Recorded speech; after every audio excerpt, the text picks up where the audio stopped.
And hundreds of people all throughout the day have been on the streets of Westerville in protest or demonstrating in favor of one of their favorite candidates, their candidate of choice, some of them demanding change, some wanting their voices to be heard. And our Danielle Evitable was one of those listening. She spent the day with the protesters and demonstrators, and Danielle, it's been a busy day out there. It really has been, Colleen, and this is one of the areas that was designated for free speech. If I had to describe it, it would be controlled chaos. There were people chanting and screaming their views, but there wasn't any violence that I could see, and there were dozens of police officers out here to make sure that didn't happen.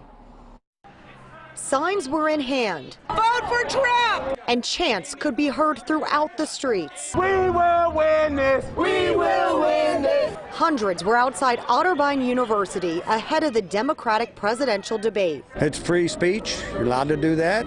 Although there was a designated free speech area, people crowded this intersection to get more eyes on their signs. Dozens of officers were working to keep people out of the street and under control.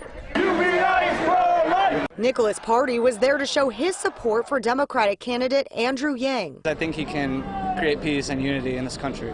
Another corner was full of Elizabeth Warren supporters. I think it would be amazing to have a woman in the White House. People from across the country, Florida, Texas, and North Dakota came to voice their opinions, whether it be about candidates or other issues, such as abortion, charter schools, stricter gun laws, and the Second Amendment.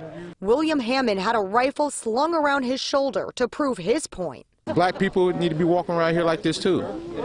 We all human. There's no race. There's no race. And we need to get that out of people's mouths and out of their mindset. Although there were supporters of President Trump, some say they are ready for a change. Dump the Trump in 2020. Her goal, to get people involved in the upcoming election. It's a great way to entertain, educate, and hopefully motivate people to get out and vote.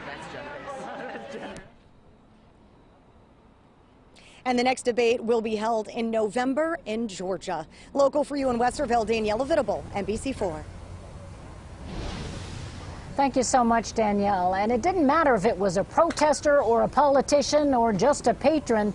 Law enforcement at tonight's Democratic presidential debate had the big job of trying to make sure that everyone could stay safe. The Franklin County Sheriff's Office assigned 100 deputies to assist Westerville police. They rolled out a brand new mobile drone unit.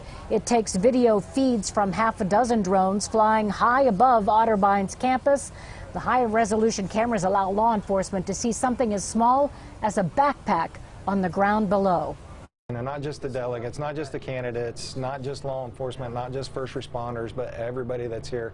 We're wanting to maintain that safety and security for them. The residents in the area, the protesters, counter-protesters, all of them. We're just trying to make sure that we're keeping everything and everybody safe. And those drones were paid for with Homeland Security grant money.